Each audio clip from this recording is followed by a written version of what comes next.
नरेंद्र मोदी जी बिहार में थे और बिहार में उन्होंने जो कुछ कहा उसको समझना बहुत जरूरी है। उन्होंने अपना वचन पूरा करने की बात कही, लेकिन क्या वाकई वचन पूरा हुआ? या जो बात कही गई थी, जो बात बताई गई थी, जो बात दिखलाई गई थी, जो बात बोली गई थी, क्या वो बात पूरी हो पाई? मोदी जी के बिहार दौरे के बाद अब बिहार का रुझान क्या है, ये बहुत बड़ा सवाल है। और प्रधानमंत्री नरेंद्र मोदी जिस तरीके से डेरा डाल करके बैठ गए 2 दिनों के लिए बिहार में, चुनावी राज्य है बिहार, अब चुनाव बिहार में है तो बार बार जो है वो बिहार पहुंचेंगे। और पहलगाम हमले के 1 महीने के अंदर अंदर 2 बार बिहार, किसी और दूसरे राज्यों में 2 बार नहीं गए, लेकिन बिहार में 2 बार। और बिहार में 2 बार, यानी आज दूसरी बार जब वो पहुंचे थे, कल रोड शो हुआ, खबरें निकल करके सामने आई कि रोड शो कोई बहुत शानदार जानदार नहीं था। रोड शो में लोग नहीं आए, और रोड शो में जो लोग नहीं आए इस बात को भी मुद्दा बनाया गया। लेकिन सवाल यह है, जो 3 बड़े मुद्दे हैं इस वक्त में, ज्वलंत मुद्दे हैं। एक बड़ा मुद्दा यह है जो सबसे पहला अभी निकल करके सामने आ रहा है कि ऑपरेशन सिंदूर, उसके बाद सीज फायर, क्या वाकई इसके नाम पर बिहार में वोट मिलेंगे? मोदी जी कह रहे हैं कि मैंने वचन पूरा कर दिया है, क्या इसके नाम पर वाकई बिहार के लोग विश्वास करके भाजपा को वोट देंगे? बड़ा सवाल है ये। दूसरा जो बड़ा मुद्दा है वो ये है कि मोदी जी ने जातिगत जनगणना की घोषणा कर दी। हालांकि अभी वो जमीन पर आई नहीं है घोषणा, वो भी 15 लाख वाले जुमले की तरह से हवा में है। उसको लेकर के सरकार की तरफ से बहुत कुछ जो है स्पष्ट किया नहीं गया है। ये बात सही है कि जातिगत जनगणना हो या ना हो, लेकिन जनगणना तो आपको करवानी पड़ेगी। लेकिन इस जनगणना के नाम पर क्या बिहार में वोट भी गिने जाएंगे? बिहार में वोट बढ़ भी पाएंगे? ये भी अपने आप में बड़ा सवाल है। और तीसरा बड़ा मुद्दा जो कुछ दिन बाद में एक बार फिर से पिटारे से बाहर आएगा, और वो है वक्फ। वक्फ कानून को लेकर के मोदी सरकार ने जो फैसला लिया, सुप्रीम कोर्ट अब उस पर क्या फैसला सुनाएगा, और सुप्रीम कोर्ट के फैसला सुनाने के बाद में जमीन पर वक्फ कानून को लेकर के किस तरह की हवा बनेगी और बिगड़ेगी, यह भी अपने आप में बड़ा सवाल है। तो बिहार में चाहे मुस्लिम हो, चाहे दलित हो, पिछड़ा हो, और चाहे आम नागरिक हो, इस बार क्या सोच रहा है और बिहार का रुझान फिलहाल इस वक्त में क्या है, इसी को समझने के लिए मैंने आमंत्रित किया हाजी मोहम्मद परवेज सिद्दीकी साहब को। ये पहले जेडीयू के नेता थे और वक्फ वाले मुद्दे पर इस्तीफा दे दिया। इस्तीफा दे करके हाल में कांग्रेस में शामिल हुए, और कांग्रेस के अध्यक्ष ने इनकी पार्टी के अंदर सदस्यता दिलवाई। तो मैंने इन्हीं से समझने की कोशिश की है कि बिहार में आखिरकार चल क्या रहा है और क्या होने वाला है। सुनिए जरा। हाजी मोहम्मद परवेज सिद्दीकी साहब इस वक्त हमारे साथ में जुड़ गए हैं। आप जेडीयू के राष्ट्रीय अल्पसंख्यक आरक्षण मोर्चा के अध्यक्ष थे। तो आज प्रधानमंत्री जी आए बिहार में सासाराम के अंदर और वहां पर उन्होंने 33 मिनट का भाषण दिया, और 33 मिनट के भाषण का जो उनका लबोलवाब रहा वो कुछ इस तरीके से रहा कि मैं पहलगाम हमले के 1 दिन बाद में बिहार आया था, एक वचन दिया था कि ऐसी सजा मिलेगी जो आतंकवादियों की कल्पना से भी बड़ी सजा होगी। और अब प्रधानमंत्री कह रहे हैं कि हमने जो कहा था उसको पूरा किया, जो वचन किया था बिहार की धरती से उसको पूरा किया। तो क्या अब वाकई आपको लग रहा है कि ऑपरेशन सिंदूर के नाम पर बीजेपी इस चुनाव को लड़ती हुई नजर आ रही है, या जिस तरीके से पुलवामा हुआ था 2019 में और उसके बाद में विपक्ष की सारी तैयारियां धरी की धरी रह गई, अब आप कांग्रेस में शामिल हो गए हैं, आपने इस्तीफा दे दिया था, तो कांग्रेस ने एक नारा दिया था उस वक्त में, चौकीदार चोर है 2019 में, लेकिन पुलवामा के बाद में सब कुछ बह गया। तो क्या वही बिहार में होने जा रहा है, या बिहार का मिजाज मूड कुछ अलग है और अब बीजेपी कह रही है कि हम सिंदूर घर घर तक पहुंचाएंगे? देखिए, ये जो प्रधानमंत्री मोदी जी जो ऑपरेशन सिंदूर नाम दिए, सबसे बड़ी बात है कि ये बिहार उस चीज ये इस मोदी जी बीजेपी ये चाहती कि उसको लेकर हम बिहार का चुनाव जीते। सबसे बड़ी बात आपको बताता चलूं कि बिहार के बीएसएफ के जवान इंस्पेक्टर इम्तियाज जो 7 मई को जो सारण छपरा जिला से ताल्लुक रखते हैं, वो शहीद हुए इसी ऑपरेशन सिंदूर में। ऑपरेशन सिंदूर को लेकर जो बिहार में बीजेपी लड़ना चाहती है, तो ऑपरेशन सिंदूर तो मुसलमान इस सिंदूर की प्रक्रिया हमारे समाज में नहीं है, मुस्लिम में नहीं है। लेकिन इस देश के खातिर मुसलमानों ने हमेशा बढ़ चढ़ के हिस्सा लिया है, चाहे वो वीर अब्दुल हमीद खान हो, चाहे अभी हाल ही में जो इंस्पेक्टर इम्तियाज 7 मई को शहीद हुए। तो मैं ये कहना चाहता हूँ आपके चैनल के माध्यम से, ये बीजेपी ये पहलगांव ऑपरेशन सिंदूर को भजाना चाहती है इस बिहार के अंदर, लेकिन बिहार की जनता समझ चुकी है कि ये बीजेपी को इस बिहार से भगाना है, और पूरा बिहार का, चाहे वो अल्पसंख्यक समाज हो या दलित समाज हो या कोई भी समाज से ताल्लुक रखता हो, सबने मन बना लिया है कि इस बार बिहार से एनडीए को भगाना है। तो प्रधानमंत्री आपकी मोदी जी आपत्ति किस बात से है? आपकी आपत्ति ये ऑपरेशन सिंदूर नाम से है या सिंदूर बांटने से आपत्ति है? किस बात से आपत्ति है? देखिए, ऑपरेशन सिंदूर इन्होंने नाम दिया, लेकिन ऑपरेशन सिंदूर से अच्छा कोई और भी नाम दे सकते थे। ऑपरेशन सिंदूर जो जो मुसलमान में सिंदूर नहीं चलता है, आप सब लोग जानते हैं। वो नाम तो और लेकिन इस सेना देश का होता है, वो कोड वर्ड होता है एक तरीके से, वो तो कुछ भी हो सकता है। जी, तो लेकिन हाँ। ऑपरेशन के साथ साथ कोई और भी ऑपरेशन कुछ और भी दे सकते थे सेना का, लेकिन सिंदूर के एक वर्ड जो दिया गया सिंदूर, तो उसमें आपने बांट दिया ना, मुसलमानों को बांट दिया, हिंदुओं को बांट दिया, क्योंकि सिंदूर सिर्फ गैर मुस्लिम में चलता है, मुसलमानों में नहीं चलता है। लेकिन देश के खातिर मुसलमान हमेशा बढ़ चढ़ के हिस्सा लिया।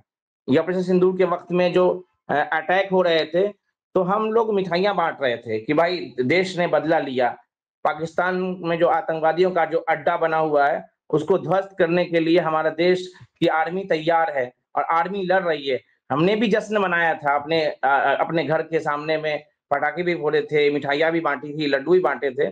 लेकिन जो मोदी जी जो चाहते हैं कि ऑपरेशन सिंदूर के नाम पे हम बिहार का चुनाव जीत जाएँ, ये उनकी गलतफ़हमी है। और मुझे पूरा ये विश्वास है बिहार की जनता से, यकीन है, और बिहार की जनता ने मूड बना लिया है कि इस एनडीए की हुकूमत को बिहार से उखाड़ के फेंकना है। नहीं, तो आप ये कह रहे हैं कि जो सिंदूर बीजेपी बांट रही है वो नहीं होना चाहिए? हाँ, नहीं होना चाहिए। जी। हाँ? नहीं, इसलिए इसलिए मेरा इस पे आपत्ति है, क्योंकि सिंदूर बाँटकर तो आपने बिहार की जनता को बाँट दिया, मतलब समाज को बाँट दिया। सिंदूर मुसलमानों में नहीं चलता है, आप सब लोग जानते हैं। लेकिन अगर सिंदूर को कह रहे घर-घर सिंदूर देंगे, तो उस घर-घर सिंदूर देने का मतलब क्या हुआ? कि भई आप जो है मुसलमानों को तो सिंदूर देंगे, तो मुसलमान को उससे सिंदूर का कोई वाबस्ता ही नहीं है।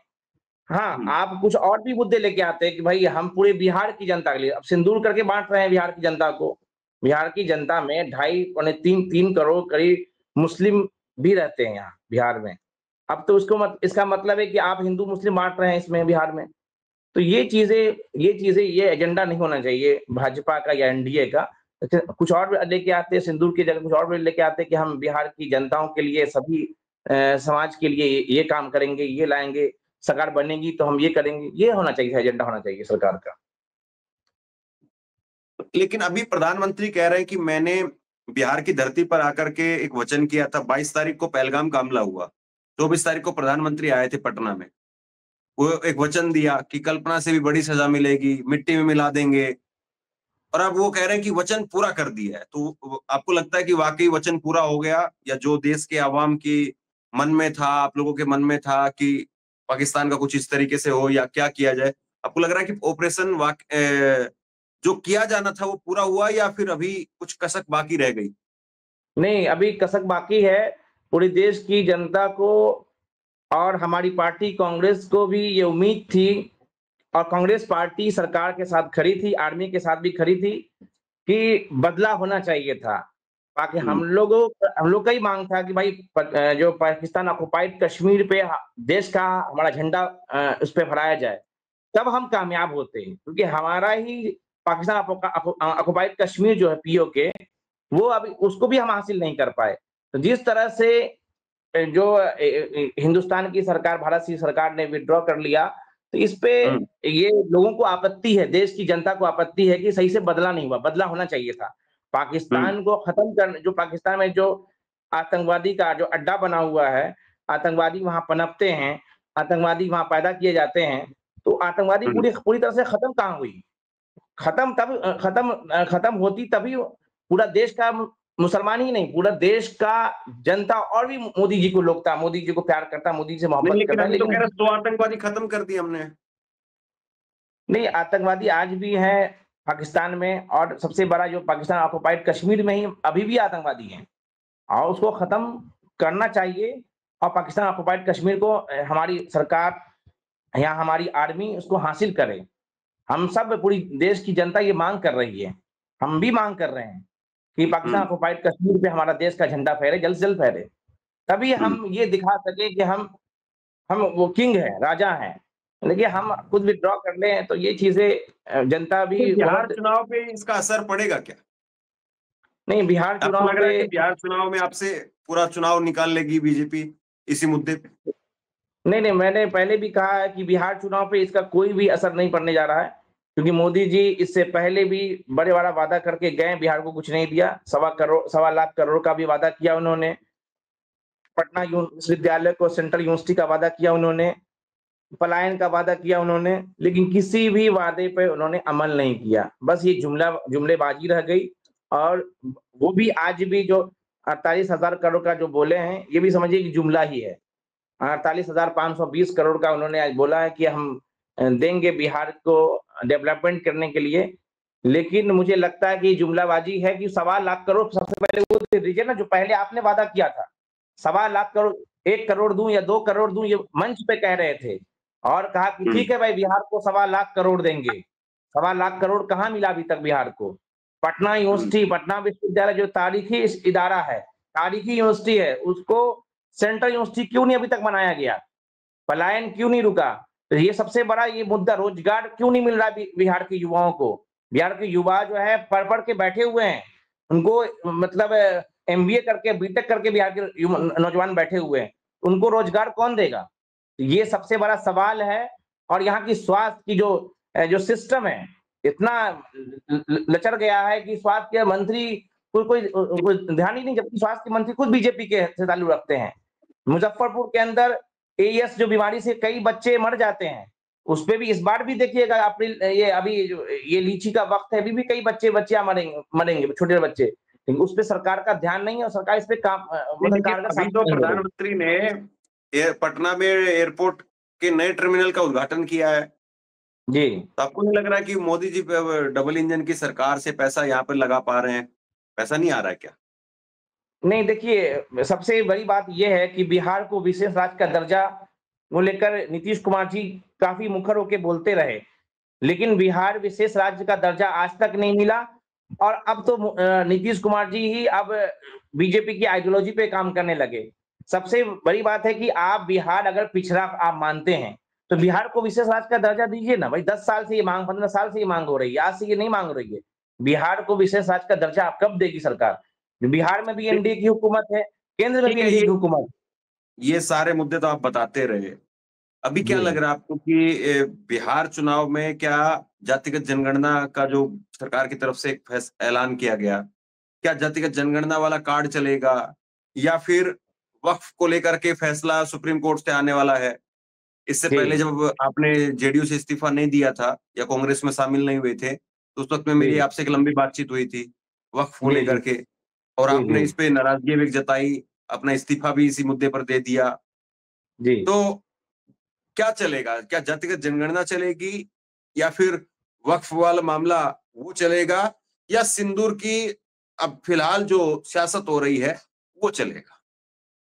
देखिए, ये बिहार में जो सियासत हो रही है सिंदूर को लेकर, ये बिहार की जनता इसको नहीं एक्सेप्ट करेगी। बिहार की जनता डेवलपमेंट चाहती है, क्योंकि बिहारी को एक बदनाम की नजर से देखा जाता है अन्य राज्यों में, क्योंकि बिहार पीछे इसकी वजह से। दूसरा जो मुद्दा आपने जिक्र किया वक्फ संशोधन एक्ट को लेकर, जो सुप्रीम कोर्ट में हियरिंग हुई, कई हियरिंग हुई, और फैसला हुँ, आने वाला है। तो हुँ, बिहार का पूरा बिहार का मुसलमान को ये उम्मीद था कि नीतीश कुमार इस बिल को दोनों सदनों में समर्थन नहीं देंगे, समर्थन दिया। पूरा बिहार का मुसलमान इस चीज से ये नाराज चल रहा है कि इस बार जो है नीतीश कुमार जो मुसलमानों का वोट लेते आ रहे हैं, कई विधानसभा में आपने भी देखा, डाटा उठा के भी देखिएगा कि मुसलमानों ने बढ़-चढ़ के हिस्सा लिया। लेकिन नीतीश कुमार की पार्टी को एक भी वोट मुसलमान नहीं देने जा रहे हैं। वक्फ संशोधन एक्ट भी एक बड़ा मुद्दा बिहार के अंदर होगा। पूरा बिहार का मुसलमान मुत्तहिद होकर महागठबंधन की सरकार बनाने के लिए मतलब वो है, शपथ ले चुकी है कि हम किसी तरह से महागठबंधन सरकार बनाएँगे।